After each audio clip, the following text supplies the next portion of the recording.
Ya, salam teman-teman semuanya, selamat datang dan selamat berjumpa lagi di channel ini.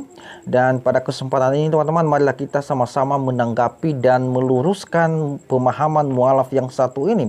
Ketika saya melihat videonya di channel yang Ngaji Cerdas, saya perhatikan bahwa orang ini tidak secerdas dengan channelnya Ngaji Cerdas. Saya melihat bahwa saudara kita ini membuat kesaksian yang sangat gamblang, dan bisa dikatakan bahwa semua yang disampaikan beliau ini tidak berdasar dan tidak sesuai dengan fakta-fakta yang sebenarnya. Nah, seperti apa cuplikannya? Jangan kemana-mana dan tetap di channel ini.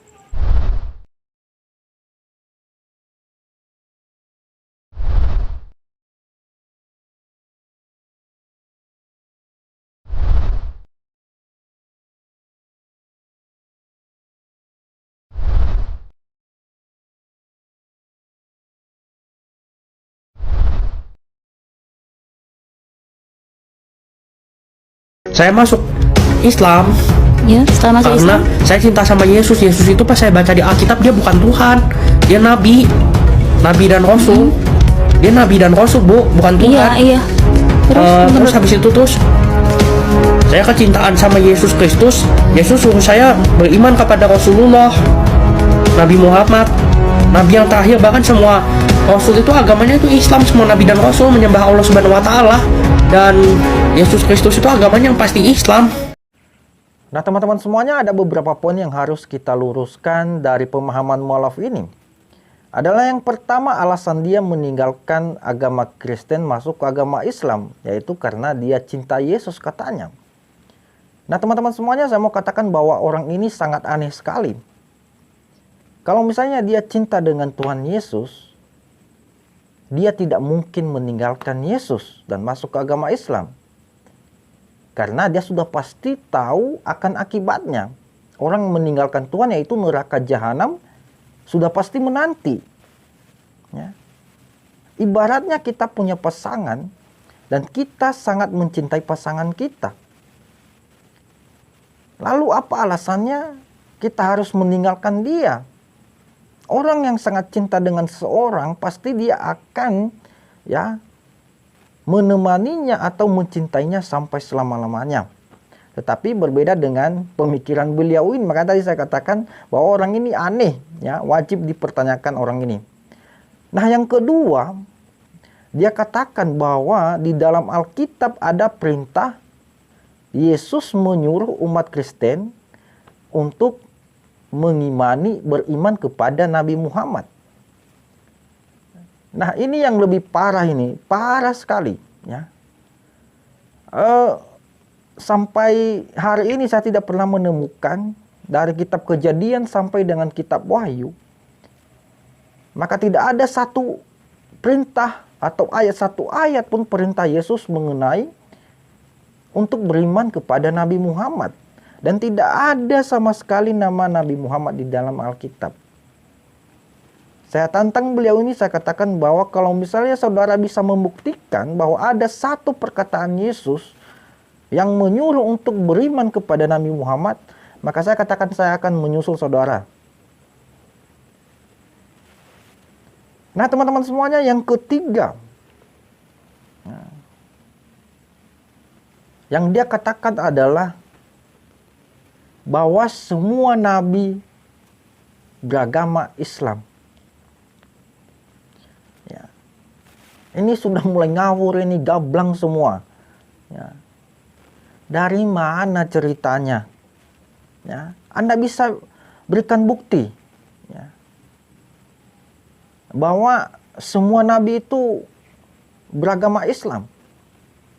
Termasuk katanya Yesus beragama Islam. Dari mana ceritanya? Ya? Jangan ngarang-ngarang kau. Ya? Tidak perlu Anda ngarang-ngarang di sini. Ya. Anda harus pahami bahwa Islam itu baru lahir sekitar tahun 600 Masehi. Ya.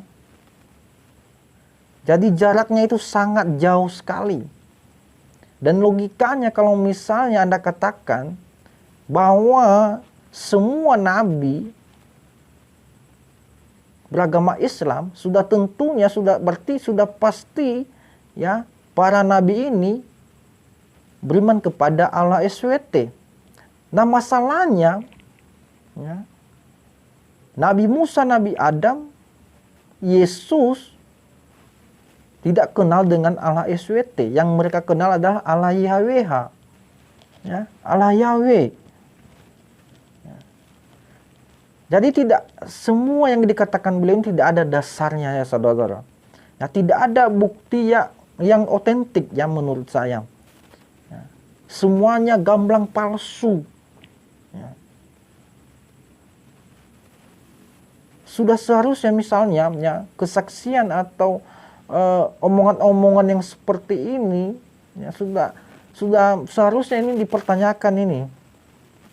Karena saya melihat bahwa saudara kita ini memberikan satu informasi yang hoaks. Ya. Ini kalau diteruskan kesaksian seperti ini membuat kegaduhan ini orangnya. Ya. Karena tidak ada satu sejarah yang menyatakan bahwa semua nabi itu beragama Islam. Ya. Karena mereka tidak mengenal Islam. Ya. Semua nabi tidak mengenal Allah SWT. Kalau kita lihat di dalam Alkitab, itu pandangan iman Kristen. Tetapi saya tidak tahu dengan pandangan Al-Quran tentang hal itu. Tetapi yang saya lihat tadi bahwa saudara kita ini tidak memberikan kesaksian berdasarkan data Alkitab. Jadi saya mau membantah bahwa tidak ada di dalam Alkitab ya, semua yang dikatakan oleh mualaf ini. Saya mau katakan kepada saudara mualaf ini, ya, kalau Anda mau jadi mualaf, silakan saja, tidak rugi. Tidak ada ruginya bagi kami. Ya. Lebih baik Anda ya mencoba untuk belajar agama Anda yang baru. Agama Anda yang baru. Dibanding menyinggung atau menjelek-jelekan agama Anda yang sebelumnya. Supaya saudara kita ini semakin dicerdaskan dan semakin diberkati oleh Tuhan kita Yesus Kristus. Terima kasih. Salam. Haleluya. Amin.